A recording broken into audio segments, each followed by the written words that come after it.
In 1942, 80 years ago, I took $114.75, every penny I'd saved, and I bought 3 shares of City Service Preferred.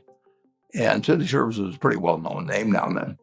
Warren Buffett, the man with a net worth of over $100 billion, has a story to share. Here's what he did. When I was 11, I picked stocks. I had the whole wrong idea. I was interested in watching stocks, and I thought stocks were things that went up and down, and I charted them. I read books on technical analysis. I read Edwards and McGee. I think that was the classic then. Hundreds and hundreds of pages. And I read that whole thing over and over again. I read Garfield Drew on us. I read everything. And I thought the first 8 years, I thought the important thing was to predict what a stock would do and predict the stock market. And then I read Ben Graham, when I was 19 or 20. And I realized that I was doing it exactly the wrong way. But it didn't hurt that I had that background and everything. I rejiggered my mind when I read the book, The Intelligent Investor. And from that point, I never bought another stock. I bought businesses that happened to be publicly traded, but I became an owner of a business, and I did not care whether a stock went up or down the next day or the next week or the next month or the next year, and I didn't have any idea what it would do. I didn't know what the stock market would do, but I knew businesses. To have success in the long run, you've got to love what you do. Buffett believes that finding your passion and sticking to it is the key to success. By doing what you love, you'll have the motivation to keep going even when things get tough.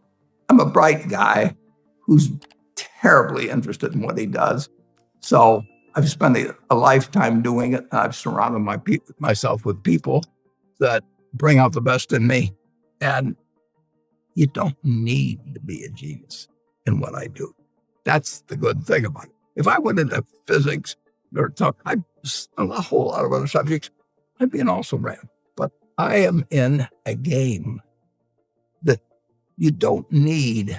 You probably need 120 points of IQ, but 170 doesn't do any better than 120. It may do worse, probably do worse, but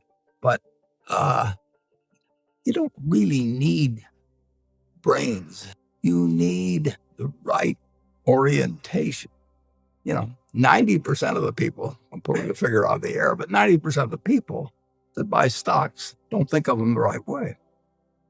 They think about something that they hope goes up next week. And they think about the market as something they hope goes up. And if it's down, they feel worse. I feel better.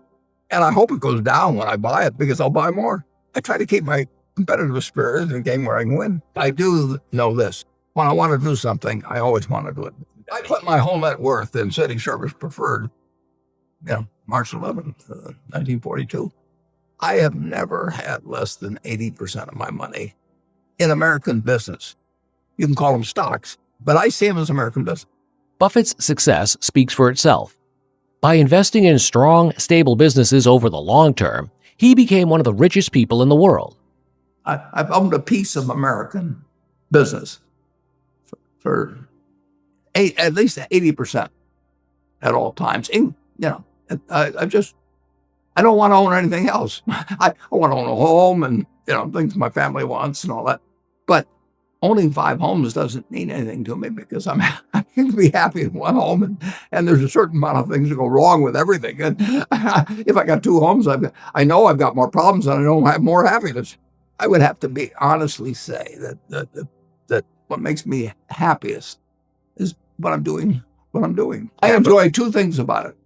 One, I know I'll win over time. That doesn't mean I'll beat everybody else or anything like that. But I'm in a game that's very, very, very easy if you have the right lessons in your mind about what you're buying. I'm not buying stocks. I'm buying pieces of overwhelmingly American business. And I'm happy when that's when I'm doing it. I'm happy when stocks are going down. I'm happier when stocks are going down because I can buy more of them with the same amount of money. I'd be happy if I was a farmer. I'd want farmland to go down so I could buy more acreage. If I was, it just makes sense. And I'll tell you the second thing I really like. I like being trusted by people.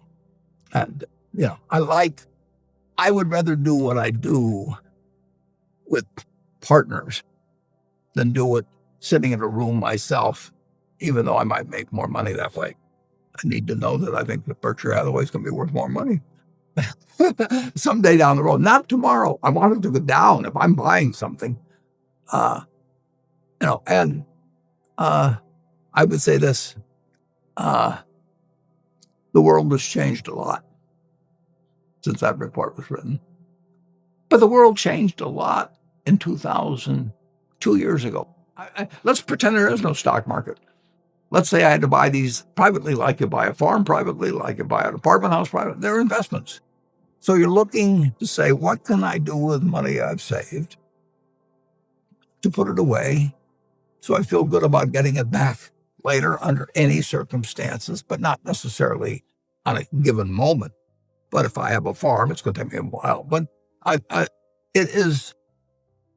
people would be so much better if they actually didn't have a stock market in terms of buying businesses. But, and when you're buying businesses, don't call them stocks. When you're buying businesses, when you're buying apartment houses, sometimes when you're buying raw land, all kinds of things. There's times when you get a chance to act and do something really intelligent. May happen once every 10 years, or once every 20 years. Depends on what field you're in, where you live, what you know, all of that. But most of the important things, there's a lot of foundational work. United States economy, and it's very easy to look at the statistics on it. I mean, more people, a greater percentage of the American population is wealthy now, or having more income now than they've ever had. And if you look at whether Bank of America will give you their average deposit, I mean, you just look at the wealth that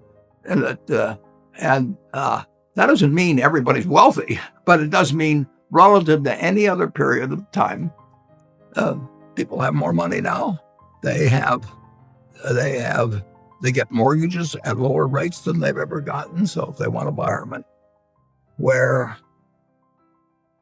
the bottom 2% in terms of income in the United States, the bottom 5%, and for sure the top 1%, all live better than John D. Rockefeller was living when I was 6 years old. John D. Rockefeller was the richest man in the world. And today, you can get better medicine, better education, better entertainment, better transportation. You can do everything better than he could. You can, it's astounding. That's in my lifetime that if you wanted to watch a football game, he still had to go there. And I can sit there with this big screen, and they keep showing me the replay, so that explaining to me what happened and everything. And maybe everybody doesn't have a screen as big as mine, but damn near everybody has a screen or an iPhone or a computer or access to one, and they have access. I mean, when I was born, the dentist didn't use Novocaine. There's no country that's done what our country's done. If you go back 3 of my lifetimes, you're looking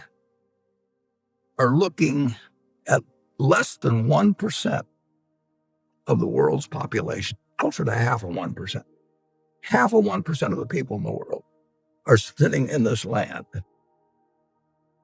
They don't work harder than people in all the rest of the world. I mean, in terms of hours of unpleasant labor, everybody's got hours of unpleasant labor in those days practically.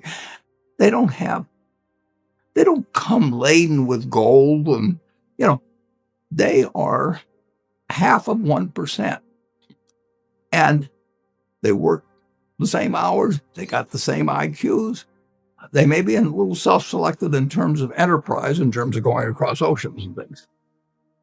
And fast forward a couple of lifetimes, and they've got 20% plus of all the bounty in the world.